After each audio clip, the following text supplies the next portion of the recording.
So I'm gonna try to hook up some dash speakers. Hopefully they fit on my 5th Avenue. We're trying to get them in here. Doesn't look that difficult. Got one screw right there. This one. Couple on the dash.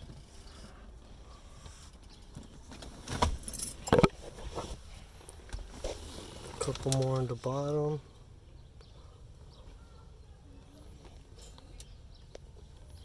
Oh, that's my homegirl.